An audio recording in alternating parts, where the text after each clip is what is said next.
और यूक्रेन का प्लान है टारगेट पर टॉप कमांडर्स, जिससे जरिए रूस को भारी नुकसान पहुंचाया जा सके। रूस को भारी नुकसान पहुंचाने के लिए यूक्रेन ने अपनी रणनीति में बड़ा बदलाव किया है। रूस के टॉप कमांडर्स को टारगेट कर रहे हैं यूक्रेनी स्नाइपर्स। रशियन आर्मी का मनोबल तोड़ने के लिए यूक्रेन ने यह नया प्लान बना दिया है और फ्रंट लाइन को तुरंत तबाह करने के लिए यूक्रेन ने अपनी नई रणनीति भी अब लेकर जंग के मैदान में वो उतर चुका है। कमांडर्स को टारगेट करने के लिए पूरी बटालियन पर असर पड़ेगा और बटालियन दिशाहीन हो जाएगी। छोटे यूनिट को टारगेट कर ज्यादा आगे नहीं बढ़ पा रही थी यूक्रेनी आर्मी, लिहाजा अब उनके कमांडर्स को टारगेट करके मनोबल तोड़ने की कोशिश है। और इस कोशिश में कितना कामयाब हो रहा है यूक्रेन, इसी सवाल को समझेंगे।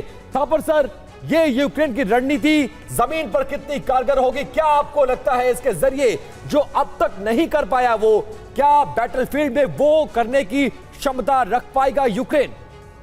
देखिए, पहले तो मुझे इस पे सरप्राइज है कि आप आइडेंटिफाई कैसे कर सकते हैं और टारगेट कैसे स्पेसिफिकली ऑफिसर्स को, सीनियर ऑफिसर्स को कैसे टारगेट कर सकते हैं। लेकिन जैसे आपने कहा, अगर इसमें यूक्रेन सक्सेसफुल है इस रणनीति में, तो ऑफिसर्स लीड करते हैं, वही प्लान करते हैं, सारी स्ट्रैटेजी वही बनाते हैं। तो अगर ऑफिसर्स को ज़्यादा टारगेट किया जाएगा तो डेफिनेटली ग्राउंड सोल्जर्स के मोराल के ऊपर अफेक्ट करता है और उनको रिप्लेस करना भी इतना आसान नहीं होता, क्योंकि एक ऑफिसर अपने एक्सपीरियंस और ट्रेनिंग से ऊपर आता है। सब इस तरह की जंग में ये तो रणनीति रहती ही होगी कि दूसरी तरफ के जो कमांडर्स हैं उनको हम डायरेक्ट हिट कर दें, उनको मार गिराएं, ताकि जो उनकी पूरी टुकड़ी है उसका मनोबल टूट जाए। लेकिन बात तो ये है कि इसमें कामयाब हो पाएगा यूक्रेन या नहीं। वही मैं कह रहा हूं कि आई एम सरप्राइज कि कैसे वो टारगेट कर रहे हैं स्पेसिफिकली, बिकॉज कमांडर्स गिने चुने होते हैं। एक यूनिट में जहां 800 जवान होता है, वहां ऑफिसर्स 10-12 या 15 ऑफिसर्स होते हैं। तो उनको ढूंढना और उनको स्पेसिफिकली टारगेट करना बहुत मुश्किल है। लेकिन अगर यूक्रेन कर रहा है, कामयाब हो रहा है, तो थोड़ी सी प्रॉब्लम तो जरूर होगी रशियन। ठीक है, और इसीलिए कहा जा रहा है कि अब एक नई रणनीति के साथ यूक्रेन मैदान में उतरने वाला है कि रूस को बड़ा नुकसान पहुंचाया जाए मॉस्को के अंदर घुसकर। रूस यूक्रेन सैनिकों में आमने सामने की जंग जारी है, ये बड़ी खबर है। और साथ ही 24 घंटे में 35 बार रूस और यूक्रेन की सेना का आमना सामना हुआ है। कई फ्रंट पर रूसी आर्मी पीछे हटने को मजबूर हुई है। 24 घंटे के ये हालात आपको बता रहे हैं। 35 बार ऐसा हुआ कि रूस और यूक्रेन के सैनिक आमने सामने लड़ रहे थे। कई फ्रंट पर रूस पीछे हटने को मजबूर हुआ है। और एक और बड़ी खबर आ रही है, मेलिटोपोल में यूक्रेन ने भीषण हमला किया है। हमले के बाद पीछे हट गई है रशियन आर्मी। मेलिटोपोल में आगे बढ़ रही है लगातार यूक्रेनी आर्मी, और ये एक चिंता की खबर रूस के लिए, जो कई जगहों पर बेशक एज लिया हो, लेकिन अब बहुत ज्यादा ऑफेंसिव होती हुई नजर आ रही है यूक्रेन की सेना। और मेलिटोपोल में कुछ ऐसा ही नजारा देखने को मिल रहा है। ड्रोन अटैक किए जा रहे हैं और अब यूक्रेन ने और भी ज्यादा घातक प्लान तैयार किया है। मॉस्को को सबसे बड़ा दर्द देने की तैयारी है। अब मॉस्को पर मिसाइल अटैक की तैयारी में जुट गया है यूक्रेन। हमले के लिए नेपच्यून मिसाइल को अपडेट कर रहा है यूक्रेन। मिसाइल अटैक के लिए यूक्रेन ने तैयार किया जीपीएस गाइडेंस सिस्टम। जी हां, 5 महीने से जीपीएस गाइडेंस सिस्टम पर यूक्रेन काम कर रहा था और अब यूक्रेन को इसमें अच्छी खासी कामयाबी मिलती हुई भी नजर आ रही है। और हम और आप अंदाजा लगा सकते हैं, सोचिए अगर ऐसा हो गया तो इसका अंजाम क्या होगा। नेपच्यून का नया अवतार, जिसका जिक्र यहां जरूरी है, अब 400 किलोमीटर से ज्यादा दूर तक इसके जरिए अटैक किया जा सकेगा। इसके पेलोड क्षमता की बात करें तो वो है 350 किलो की।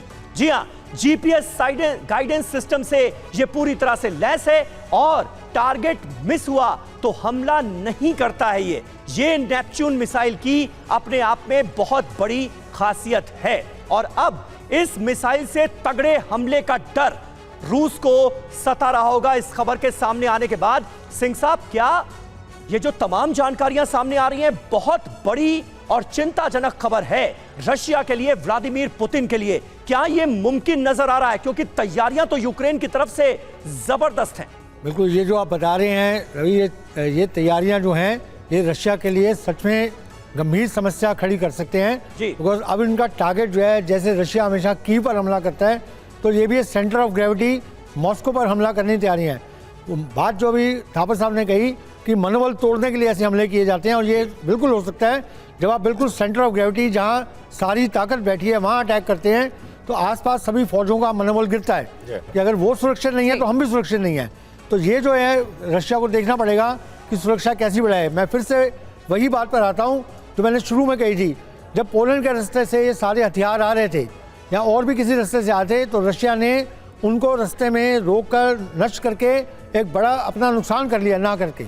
और ये बात यानी कि सर आप ये कह रहे हैं कि रूस जो यूक्रेन को अंडरएस्टिमेट कर रहा था, कई मौकों पर उसे उसका नुकसान उठाना पड़ा, इसलिए अब बहुत सतर्क रहने की जरूरत है।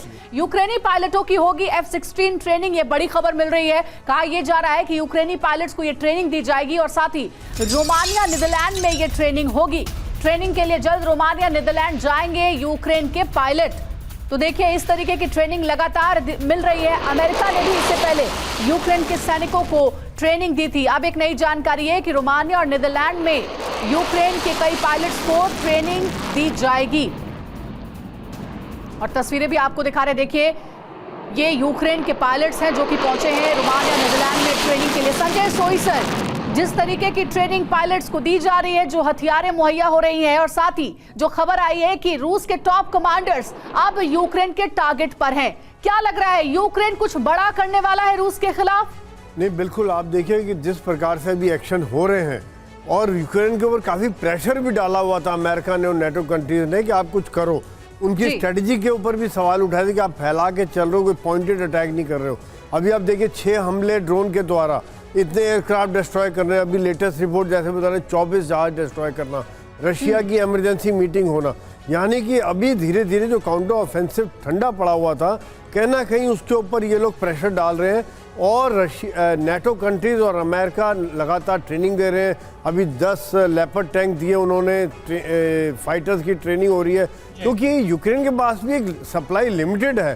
कितनी कैजुअलिटीज होगी, उनके पास कितने पायलट बचे होंगे और कितने टैंक ड्राइवर्स, टैंक गनर्स बचे होंगे। यही कारण है कि इनकी लगातार जो नए लोग हैं उनकी ट्रेनिंग की जा रही है ताकि उनकी जो सेना को नए नए लोग मिलते रहें ताकि जो कैजुअलिटीज़ की भरपाई होती रहे।